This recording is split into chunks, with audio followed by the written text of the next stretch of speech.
Hi guys, I'm here with Polley from Team Shift. What did you do this weekend? I came top 8 at the Sheffield Regional playing Salamangreat. Nice, show us the list. So for the starters, I played 3 Buffalo and 1 Debug. I honestly think that Buffalo is just better than Debug in nearly every circumstance, just because being able to draw into like your hand traps and your two different trap cards that you play is a lot stronger than just searching a gazelle, because Debug by itself doesn't really do a whole lot. You'd rather almost every time end on one of the 2 trap cards and have a chance of drawing like an extra hand trap in your opening hand. So those are the starters, and then for the actual Salamangreat cards, we've got 3 Foxy. I've seen some people cutting this down to like 2, just because they might play like 2 Debug and 3 Buffalo, or they might play more like of the non-Sally starters. But even if you open this card in your hand, like normally every game I'm normal summoning it and using the effect, just because summoning it back from grave to maybe summon a wolf or something, I'd never do that unless I have a gazelle, because you don't need to add back any of the Salamangreat monsters back from your grave to your hand, mainly because most of the time they don't really do anything. So I'm really just fine trying to like dig to see more cards just with Foxy by itself. And then I've got 2 Spinny. This is basically standard. I don't really like it that much anymore. I side out 1 copy nearly every game 2 and game 3 because it literally just is an extender now. It doesn't do anything else because you only ever get like 1 use out of it. And then I've got 3 Jaguar and 1 Fowl. So I play an extra Jaguar just because it's basically one of the best Salamangreat monsters you can normal summon, because most of them don't really do anything by themselves, but this one means I don't have to send it off Gazelle if I open it, because I can just normal summon it and it's already in my grave. And Fowl, it's basically an extender in the same way that Spinny is, except you don't have to send it from the grave, and it also just helps to make your rank 4s, because I play like Dweller, and Dweller is like just really strong against basically every deck in the format. And then you've got the other 2 Salamangreat cards, so just Falcon and Gazelle. And then one of the best cards, the newest card, is Prohibit Snake.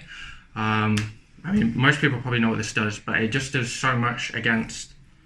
It basically helps Salamangreat's problem that they have now, where they kind of have like the trick style problem, where they can't beat over big monsters, but now you can literally just bounce a big monster, and if they have another one, you can just get a free like plus, just banish a card, add like a gazelle back from your grave to your hand.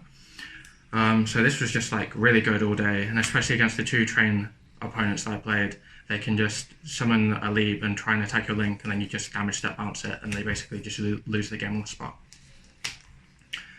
And then for hand traps, we've got 3 Ash, 3 Crow, and 2 Nibiru. Hand traps aren't absolutely amazing this format, but if you're playing something like Sally, like a more control deck, you need additional interrupts to stop your opponent. Obviously, Ash is a fire, so if you Ash an opponent twice in Sally, like you add it back from the grave with a wolf, you basically just win the game because you've just stopped like maybe 2 or 3 of their like main cards with like basically 1.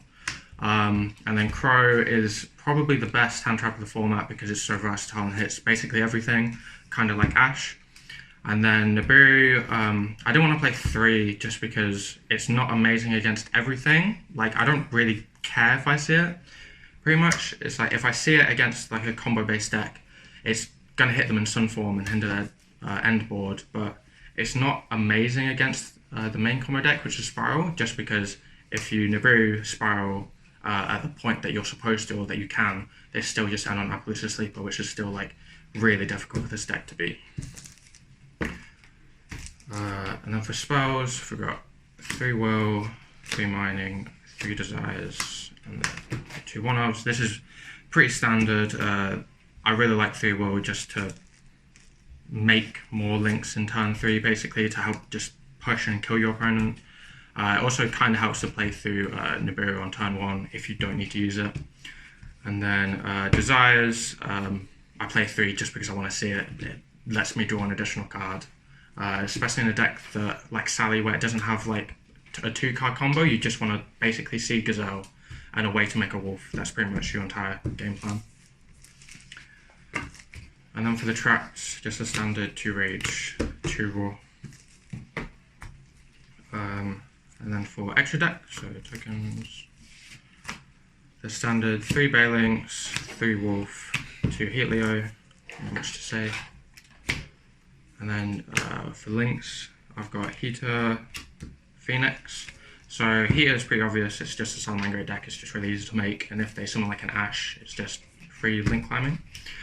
Phoenix, some people have cut, but this deck can sometimes have a problem playing through back row like Guru or maybe something like Paleo sometimes, because YuGiOh is a strong card by itself, but being able to just summon it underneath like a Sunlight Wolf and then like pop a back row, draw a card, add back a fire, and then make a YuGiOh with the Wolf and the Phoenix is just, it was too strong for me not to play it.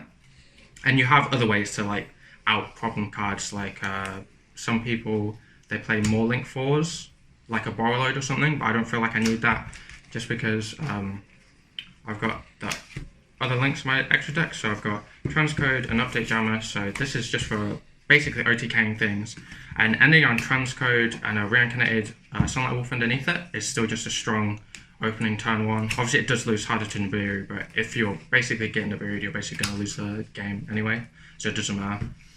And then the only link 4 I played is Borrow Sword.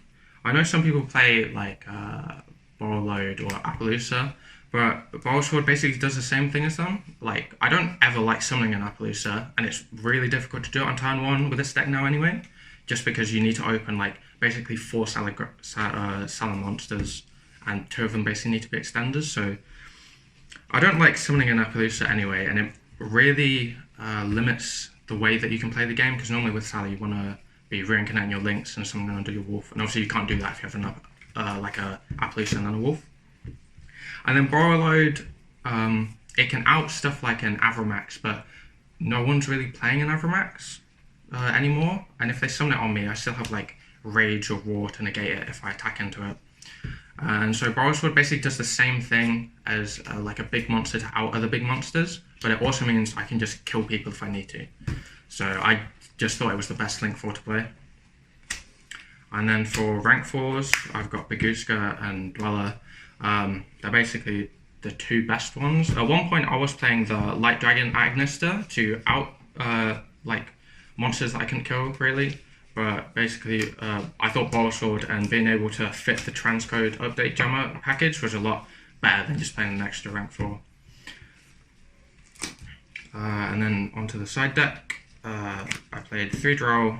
So this is pretty stable. It just hits like probably the hardest deck you can play against is Spiral.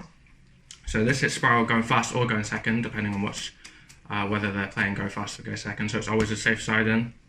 And it can also hit other decks like Heroes or stuff like that. And then I've got 2 Gamma Seal. So I was really debating on what cards I wanted to side for Spiral, because you can, there's obviously like the main ones like Droll, Evenly, and stuff like Dark Ruler. But this deck, I don't really like the idea of playing Dark Ruler in this deck, just because it's difficult as it is to kill all their monsters, and all their monsters probably have like at least 2,000 attack or something on the Spiral end board. So I'd rather just have like a Gamma Seal and like an Evenly match or something else to break their board or like stop their board. And this is also like really good against like every deck in the format basically. Against like stuff like Guru that I sided in against, just because you have nothing to really side out against the deck. Or nothing really to side in against the deck, you can just like take out something dead like a Nibiru, and then just like Gamma Seal their Guru, and you've turned off like at least one of their negates. So it helps play through like almost any deck in the format. Now I've got the last Nibiru for stuff like Heroes, so it's just the decks Nibiru is good against, it is really good against, so like Sally as well. And then for stuff like back row, I've got 2 Twin Twisters and 3 Evenly. So this is like for any board basically when I'm going second, and this is just for like the back row decks. And then the last cards I've got are my Go Fast cards, so Order and 3 DDG. These are all just like amazing cards if you go first against pretty much any deck. Because it means even if you get Lightning Stormed, if you open this, it basically shuts off almost half the cards in every deck in the format, to be honest. Against Spiral, it basically wins you the game. Against even like something like Mirror Match, they're already playing like probably at least 10 spells, so you probably shut off one thing in the hand. And then DDG, it's basically the same thing. If you get Lightning Storms, you just chain it, it's still fine. And it basically stops them for a turn. And if any deck doesn't really do anything in their turn, and you've ended on a Sunlight Wolf, you can just summon back another, like 2 monsters, make an Update Jammer, make a Transcode, and they're just dead. So I thought these were just generally the best Go Fast cards that I could play. Any shout-outs? Obviously, shout out to everyone in the team. Shout out to Ed for he's the one that I got the base list off like a month ago, and I've changed it slightly, so shout out to him. Yeah, that's about it.